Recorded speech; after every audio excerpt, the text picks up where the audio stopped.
오늘 하나님 말씀은 베드로후서 말씀입니다.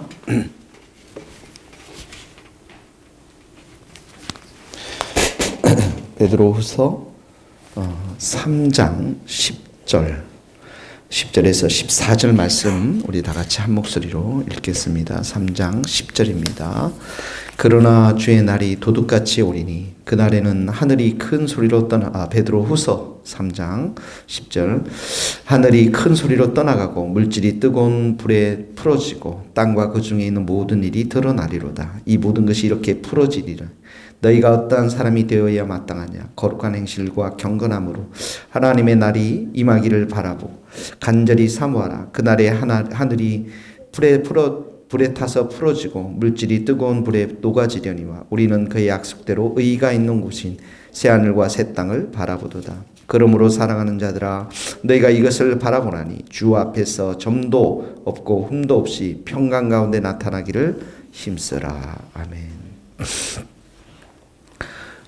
지금 말세에 대한 이야기입니다. 이 베드로후서 그러니까 1세기에 기록했던 이 성경 말씀이 주님의 재림에 대한 또 말세에 대한 이야기가 있었으니까요. 그 이후로 지금 2000년이 지났는데요.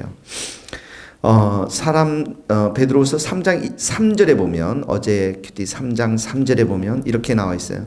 먼저 이것을 알지 말세에 조롱하는 자들이 와서 자기 정욕을 따라 행하며 조롱하여 이르되 주께서 강림하신다는 약속이 어디 있느냐. 그 당시에 사람들의 마음속에는 예수님이 재림한다는 사실 없었다라는 거죠. 그걸 가지고 이제 조롱했는데 우리 성도들의 마음 가운데는 예수님이 곧 오신다. 예수님이 다시 오신다. 이런 마음들을 가지고 신앙생활을 하는 것이죠. 그랬더니 8절에 한번 다 같이 읽읍시다. 3장 8절 시작. 사랑하는 자들아 주께서는 하루가 1000년 같고 1000년이 하루 같다는 이 한 가지를 잊지 말라. 이렇게 말씀해요. 그러니까 하나님 편에서 보면 지금 얼마 지났습니까? 올해가 2016년이니까 이틀 지난 것 같아요. 주여. 그렇게 성경을 이렇게 정말 하나님께서 지혜를 주셔서 잘 기록한 것 같은데요. 그래서 오늘 다시 본문에 오면은 3장 10절에 보면 그러나 주의 날이 도둑같이 오리니 무슨 말입니까? 갑자기 온다라는 거죠. 갑자기 예수님이 오실 텐데 이제 그날에 재림하는 날에 첫 번째 보면 하늘이 큰 소리로 떠나고 하늘이라는 데 동그라미 치시고 밑줄을 그으시면 하늘이 큰 소리로 떠나고 12절에도 보면 하늘 동그라미 치시고 하늘이 불에 타서 풀어지고 결국은 이 하늘이 우주 전체를 말하는 거죠. 하늘은 피조세계에 함께 사라질 것임을 말하고 있습니다. 두 번째는 물질이 뜨거운 불에 풀어지고 여기 물질이라는 것은 세상을 이루는 기본적인 요소 그 요소들이 소멸될 것임을 말합니다. 물질이 뜨거운 불에 풀어지고 또 12절에도 보면 물질이 뜨거운 불에 녹아지려니와 이렇게 나와 있습니다. 정말 어떻게 될지 너무 궁금하죠. 예수님 오실 때 하늘이 막 다 떠나가고 큰 소리로 떠나가고 물질들이 다 불에 태워지고 그러나 우리가 기억해야 될 게 있다면 하나님께서는 말씀을 하루 만에 세상을 하루 만에 말씀으로 또 일주일 만에 말씀으로 다 창조했다라는 것이죠. 세 번째는 뭐냐면 10절에 보면 땅과 그 중에 있는 모든 일이 드러나리라. 땅과 그 중에 있는 모든 일 뭡니까? 우리 인간의 모든 삶들 또 모든 비밀들 억울함들, 눈물들, 또 악한 것들, 이 모든 것들이 다 드러나서 심판이 임할 것임을 말하는 것이에요. 그러니까 하늘이, 그 다음에 물질이, 세 번째는 인간들의 모든 행위와 삶이 다 드러나서 심판받을 것임을 이야기하고 있는 것입니다. 자, 11절에 보니까 이 모든 것이 이렇게 풀어지리니 이렇게 해체될 것이니 너희 어떤 사람이 되어야 마땅하냐 이런 질문입니다. 그러니까 어떻게 살아야 될 것이냐 어떤 존재가 될 것이냐 첫 번째가 11절에 거룩한 행실과 경건함 이렇게 나와 있습니다. 거룩한 행실과 경건함. 14절에도 보면 주 앞에서 점도 없고 흠도 없이 평강 가운데 나타나기를 힘써라 이렇게 하면 점도 없다는 것, 얼룩진 것, 그 다음에 우리의 삶에 얼룩진 것, 흠도 없다라는 것은 비난받을 만한 것이 없는 것. 예. 이런 것이 없이 하나님 앞에서 몸과 마음이 깨끗한 자로 나타나기를 힘쓰라는 것이죠. 거룩한 행실과 이 점도 없고 흠도 없고 또 경건, 이 네 가지가 거기다 기록해서요. 1장 5절 7절에는 이렇게 나와 있죠. 우리가 1장 베드로후서 1장 5절 7절 믿음의 덕의 지식을, 지식의 절제 위에 인내, 경건 위에 형제 위에 사랑을 더하라. 이렇게 우리 명령하고 있죠. 그런 삶을, 그런 거룩한 삶을, 깨끗한 삶을 우리가 추구해 나아갈 때 예수님을 기쁨으로 맞이할 수 있다는 것입니다.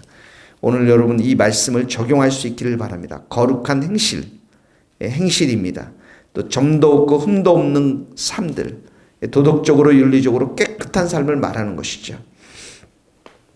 경건한 삶들, 오직 하나님만을 예배하고 하나님만을 의지하고 찬양하는 그런 삶을 오늘 살 수 있기를.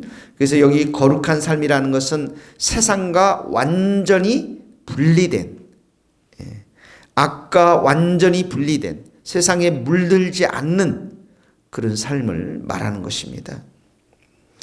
우리의 삶이 이렇게 행실과 행위가 이렇게 살 뿐만 아니라 두 번째는 12절에 보시면 하나님이 날이 임하기를, 이 재림을 말합니다. 바라보고 간절히 사모하라. 이렇게 나와 있어요. 첫 번째는 경건한 삶들, 행실, 거룩한 행실들 살지만 두 번째는 간절히 사모하라. 13절에도 보면 우리는 그의 약속대로 의가 있는 곳인 새하늘과 새 땅을 바라보도다. 바라보다라는 말이 기대하며 기다린다라는 것입니다. 14절에 이것을 바라보나니 이렇게 나오죠. 그러니까 새 하늘과 새 땅은 하나님의 의가 있는 곳, 하나님의 의가 통치하는 곳. 우리는 예수 그리스도의 의로 옷을 입힘을 지금 당했죠. 우리는 다 의인들입니다. 그런데 또 한쪽에서는 어떻게 해요? 거룩한 행실을 하라고 그러죠. 존재 자체는 의인으로 바뀌었지만 우리의 말과 생각과 행위는 아직도 여전히 죄성을 가지고 있거든요. 근데 새하늘과 새 땅에 가면 완전한 의인이 되고 하나님이 거룩하시고 의로우신 분처럼, 예수님이 거룩하고 의로우신 분처럼 우리도 완전한 의인으로 변화되어서 그 하나님의 의가 통치하는 것이 얼마나 아름다운 곳인지, 거룩한 곳인지 그 새하늘과 새 땅을 사모하라는 거예요. 바라보라는 것입니다. 여러분, 우리가 이렇게 살면서 늘 말씀 속에서 우리 새로운 피조물입니다, 의인입니다 외치고 선포하고 그렇게 살 때 어떨 때는 정말 죄로부터 완전히 자유해서 기쁨과 감사로 넘칠 때가 있습니다. 근데 그날이 새하늘과 새 땅에서는 완전하게 100%, 1000% 완벽하게 변화되어서 의인처럼 살고 하나님의 의가 통치되는 것이죠. 이 새하늘과 새 땅을 바라보라는 것입니다. 세 번째는 보면 이렇게 15절에 보면 우리 주의 오래 참으심이 구원이 될 줄로 여기라. 우리 주의 오래 참으심이 구원의 이름을 너희가 알아야 된다는 거예요. 여기 오래 참음이라는 게 뭡니까? 하나님의 사랑인 것입니다. 하나님의 사랑이에요. 이 말씀이 15절 말씀이 9절 말씀하고 3장 9절 말씀하고 연관되어져 있습니다. 9절을 한번 보시세요. 주의 약속은 어떤 이들이 드리다고 생각하는 같이 드린 것이 아니라 오직 주께서는 너희를 대하여 오래 참으사 아무도 멸망하지 아니하고 다 회개에 이르기를 원하노라. 여기 보면 주께서는 너희를 향해서 오래 참으사 사랑했다라는 거야. 사랑해서 아무도 멸망하지 않고 회개, 구원에 이르기를 원한다라는 거예요. 그러니까 15절 다시 돌아와서 우리 주의 오래 참으심, 우리 주님의 우리 사랑이 우리로 하여금 구원에 이르도록 했다라는 것이죠. 그 말씀이 18절에는 어떻게 나왔냐면 예수 그리스도의 은혜로 나와 있습니다. 예수 그리스도의 은혜와 그를 아는 지식 가운데 자라가라.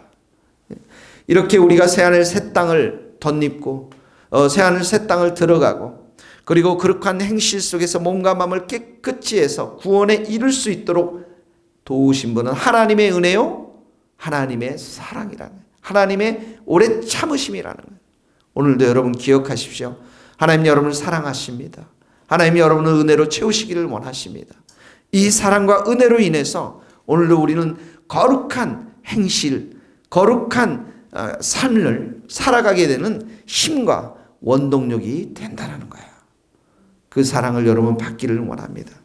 15절에 보면 형제 바울도 지혜대로 너희에게 이같이 썼고, 바울도 똑같이 썼다는 거예요. 16절에 보면 무식한 자들과 굳세지 못한 자들, 거짓 선지자들을 말합니다. 거짓 교사들을 말합니다. 어떤 사람들입니까? 재림이 없다고 하는 사람들. 다른 성경과 같이 그것도 억지로 풀다가 스스로 멸망하는, 재림이 없다라고 얘기한 거죠. 17절에 보면 무법한 자들, 교사를 말합니다. 재림이 없다라고 말하는 사람들은 무법한 자들의 미혹에 이끌려 너희가 굳센 데서 뭡니까? 믿음에서 떨어지지 않도록 삼가라, 주의하십시오. 그러나 여러분, 예수님이 오실 날이 가까웠습니다. 재림이 가까웠어요. 우리는 지금 수많은 사람들이 교회를 등지고 믿음 가운데 사랑이 식어가는 시대에 살고 있습니다.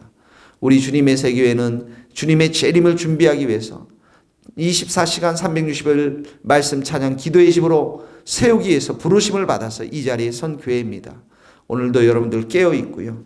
정말 주님의 은혜와 사랑을 충만히 받아서 거룩한 행실로 몸과 마음을 깨끗이 하고 하나님의 의가 완전히 다스려지는 새하늘과 새 땅만을 사모하며 살아가는 우리 성도들 될 수 있기를 주님의 이름으로 축복합니다. 기도하시겠습니다. 하나님 아버지, 감사합니다. 우리로 하여금 주님의 사랑과 오래 참으심과 하나님 예수 그리스도의 그 은혜를 통해서 또 예수 그리스도의 그 사랑을 통해서 우리가 구원받은 줄 믿습니다. 또 앞으로 새하늘과 새 땅에 들어가게 될 줄로 믿습니다. 주님, 우리가 정말 우리를 향해서 끊임없이 오랫동안 참으시는 그 예수님의 사랑과 은혜를 따라서 여전히 세상 가운데 취해 살아가며 재림의 소식을 모르는 수많은 백성들에게 우리가 복음을 전하게 하여 주옵소서. 예수 그리스도의 사랑을 전하게 하여 주옵소서. 우리도 거룩한 행실로 몸과 마음을 깨끗이 하고 주님을 알지 못하는 자들에게 복음을 전하는 성숙한 교회, 정말 성령 충만한 교회가 될 수 있도록 여호와여 역사하여 주옵소서. 세상에 취해서 세상에 그저 물들어서 하루 종일 바쁘게 살아가는 자들이 아니라 예수 그리스도를 사랑하며 예수 그리스도를 소망하는 하나님의 귀한 자들 될 수 있도록 이 교회를 축복하여 주옵소서. 말씀 찬양 기도의 집, 하나님 새 생명의 전도의 불이 타오르는 하나님의 귀한 교회가 되어서 예수님의 재림을 준비하는 복된 교회가 될 수 있도록 주님 역사하여 주옵소서. 추수할 일꾼들을 보내주시고 하나님 신실한 일꾼들을 보내주시고 주님이여 참으로 이 교회 안에서 거룩한 하나님의 복음이 선포되어서 수많은 자들이 예수님을 사랑하고 예수님의 사랑을 덧입고 예수님의 은총을 덧입고 살아갈 수 있도록 주님 역사하여 주옵소서. 주님 감사합니다. 주님 감사합니다. 예수 그리스도의 이름으로 기도하오며 지금은 우리 주 예수 그리스도의 은혜와 하나님의 크신 사랑과 성령님의 교통하심이 사랑하는 우리 모든 성도들 머리 위에 이제로부터 영원토록 함께 하시기를 간절히 축원하옵나이다. 아멘.